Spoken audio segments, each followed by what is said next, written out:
ಖಾಲಿ ಇರೋದಕ್ಕೆ ಕೇಳ್ಬೇಕಪ್ಪ. ಖಾಲಿ ಇಲ್ಲದೆ ಬರ್ತಿರೋದಕ್ಕೆ ಎಲ್ಲಿದೆ? ಒಂದೇ ಕುರ್ಚಿ, ಸಿಎಂ ಕುರ್ಚಿ ತಾನೇ ಇರೋದು. ಬಹಳಷ್ಟು ಕುರ್ಚಿಗಳಿದ್ರೆ ಕೇಳ್ಬೋದಾಗಿತ್ತು. ಒಂದೇ ಕುರ್ಚಿ ಇರೋದು, ಖಾಲಿ ಆದ್ಮೇಲೆ ಕೇಳ್ಬೋದು. ದೇಶಪಾಂಡೆ ಅವ್ರ ಜೊತೆನಲ್ಲಿ ಒಂದು ಪಟ್ಟಿನೇ ಇದೆ ನಮ್ಮಲ್ಲಿ. ದೇಶಪಾಂಡೆ ಒಬ್ಬರೇ ಅಲ್ಲ ಇರೋದು. ದೇಶಪಾಂಡೆ ಅವರು, ನೀವು ಅವರ ಮಾತಿನ ಟೆನರ್ನ ನೀವು ನೋಡಿ. ನಾನು ಕ್ಯಾಬಿನೆಟ್ ಸಚಿವನಾಗಿ, ಇನ್ನೊಂದಾಗಿ ಮತ್ತೊಂದಾಗಿ ಬಹಳ ದಡ್ದಿದ್ದೇನೆ.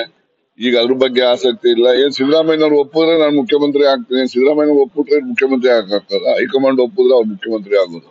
ಅದು ಒಂದು ಸರ್ಕಾಸ್ಟಿಕ್ ಆಗಿ ಹೇಳಿರ್ತಾರೆ. ಅದನ್ನ ಅಷ್ಟೊಂದು ತೀವ್ರವಾಗಿ ಪರಿಗಣಿಸಿಕೊಂಡು ಚರ್ಚೆ ಮಾಡೋ ಅಗತ್ಯತೆ ಇಲ್ಲ ಅಂತ ನಾನು ನೋಡ್ತೀನಿ.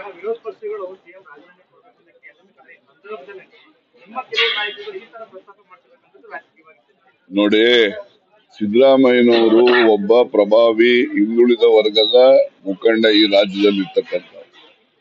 ದೇವರಾಜ ಅರಸರು, ಬಂಗಾರಪ್ಪನವರು, ಆ ನಂತರ ಒಬ್ಬ ಪಾಪ್ಯುಲರ್ ಲೀಡರ್ ಹಿಂದ ಅಂದ್ರೆ ಸಿದ್ದರಾಮಯ್ಯನವರು ಇರೋದು. ಅವರು ಇಲ್ಲಿನವರೆಗೂ ಯಾವುದೇ ಕಪ್ಪು ಚುಕ್ಕೆ ಇಲ್ಲದೆ ಇರ್ತಕ್ಕಂಥ 40 ವರ್ಷದ ರಾಜಕಾರಣ ಮಾಡಿದ್ರು. ಮಸಿ ಬಳಿಬೇಕು, ಆ ಮೂಲಕ ಅವರ ಪಾಪ್ಯುಲಾರಿಟಿ ಕಡಿಮೆ ಮಾಡಬೇಕು. ಅವ್ರ ಪಾಪ್ಯುಲಾರಿಟಿ ಕಡಿಮೆ ಆದ್ರೆ ಕಾಂಗ್ರೆಸ್ ಕೂಡ ಶಕ್ತಿ ಕುಂದುತ್ತೆ.